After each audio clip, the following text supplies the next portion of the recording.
বাবা, মা, কাল আমি বিদেশ যাব। আমার ভিসা দিয়েছে। তোমরা কোনো চিন্তা করিও না, আমি বিদেশ পৌঁছে কল করব। বাবা, তুমি বিদেশে যেয়ে ফোন দিও। তোমার বাবা বৃদ্ধ মানুষ, আগের মতো পরিশ্রম করতে পারে না। সংসারে উপার্জন করার কেউ নেই।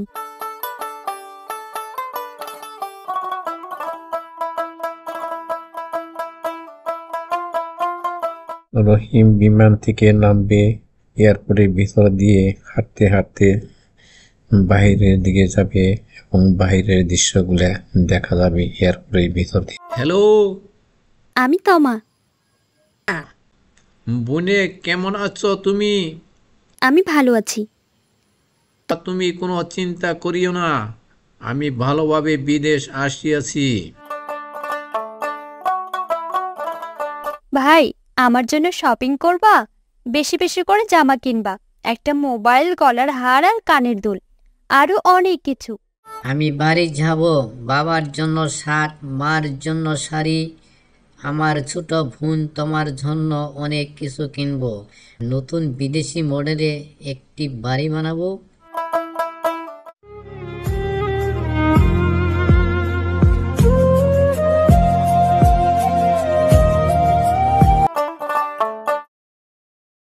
হ্যালো রহিম, শুনলাম তুমি বিয়ে করবে।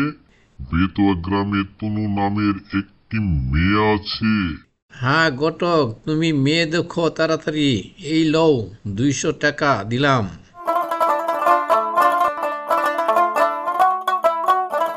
দেখতে দেখতে আমাদের বিয়ের 1 বছর পার হলো। ওগো, খুশির সংবাদ, আমি যে অন্তঃসত্ত্বা। দেখতে দেখতে আমাদের বিয়ের 1 বছর পার হলো। ওগো, খুশির সংবাদ, আমি যে অন্তঃসত্ত্বা। হা হা হা, তুমি আমার লক্ষ্মী স্ত্রী। তোমাকে সঙ্গিনী করে সংসারে সূর্যের আলো পেলাম। রোগীর অবস্থা ভালো না, বাচ্চা ডেলিভারির সময় হয়েছে। 8 ঘন্টার মধ্যে সিজার করতে হবে। রোগীর পেটে পানি শূন্যতা, দেরি করা যাবে না। ছেলের বাবু হয়েছে, এই ধরো কোলে নাও। ছেলের বাবু হয়েছে, এই ধরো কোলে নাও। এইটা তো ময়লা কাঁথা। ময়লা কাঁথায় অনেক রোগ জীবাণু থাকে, বিভিন্ন ভাইরাস আক্রান্ত হয়। দোকানে যে তাওয়াল নিয়ে আসো। তনু, ডাক্তার আমাদের ছুটি দিয়েছে, চলো চালু করে আমরা বাসায় যাই। দেখো আমাদের ফুটফুটে একটি চাঁদের আলো দিয়েছে।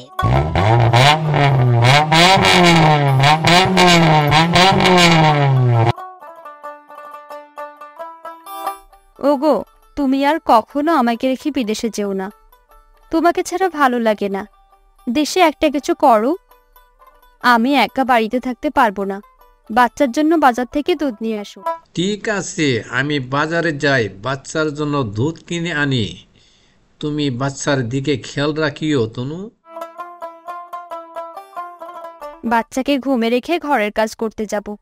তুমি ঘুমাও বাবু, আমি একটু কাজ করে আসি। কান্না করো না। আমি তোমার বাচ্চাকে নিয়ে যাব। বাচ্চা আমার ভালো লাগে। আমি জিনের রাজ্যে নিয়ে যাব। কেউ আমার হাত থেকে বাঁচাতে পারবে না। ওগো রহিম, আমাদের বাচ্চাকে জিন পরি নিয়ে গেছে। এখন কি করব? হে ঈশ্বর, আমি কি অন্যায় করেছি? তুমি আমার বাচ্চাকে ফেরত দাও। সে আমার একমাত্র সন্তান। তুমি সাহায্য করো ঈশ্বর। বাবা, কি হয়েছে তোমাদের? আমাকে বলো। আমার বাচ্চাকে জিন নিয়ে গেছে। বলেন দরবেশ বাবা, আমাকে একটু সাহায্য করেন। আমি যে বাচ্চা ছাড়া বাঁচব না। হা হা হা, আমার কাছে একটি বুদ্ধি আছে। বাচ্চা সহ জিনকে তোমাদের বাসায় হাজির করব, তবে শর্ত আছে। আপনার সব শর্ত আমি মেনে নেব দরবেশ বাবা। বলুন আপনি কি চান, তবু আমার বাচ্চাকে চাই। আগামীকাল সন্ধ্যায় বাসায় সংগ্রহ করবে 3টি লাল কলা, একটি রশ্মি, 2টি মোমবাতি, আর তোমার যত স্বর্ণের গয়না আছে আমার কাছে জমা দিবে। জিনকে ধরে ওই বোতলে ঢুকাবো। ঠিক আছে দরবেশ বাবা, আমি তাই করব। তবু আমার বাচ্চাকে চাই।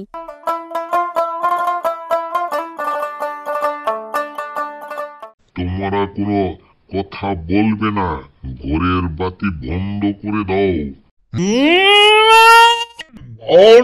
জিন, তুই বাচ্চা কোথায় রাখছস? না, আমি বলবো না। বলবি না, আমি তোকে বোতলে ঢুকাবো। ঈশ্বর, তোকে বলতে হবে, এই বোতলের মধ্যে তোকে আমি ঢুকাবো। আমি বলছি, আমি বলে দিচ্ছি, আমাকে মারবেন না। দরবেশ বাবা, আপনি আমার স্বর্ণ গহনা নিয়ে যান কেন? স্বর্ণ ফেরত দেবেন না? না, এগুলো এখন দেওয়া যাবে না। 3 দিন অপেক্ষা করো। স্বর্ণ গহনার মধ্যে জাদু মন্ত্র আছে। জিন দিক নির্দেশনা দিবে আমাকে বাচ্চা কোথায় আছে। 3 দিন পর বাচ্চা নিয়ে আসবো। ওগো রহিম, 3 দিন পার হলো, দরবেশ বাবা তো আর আসে না।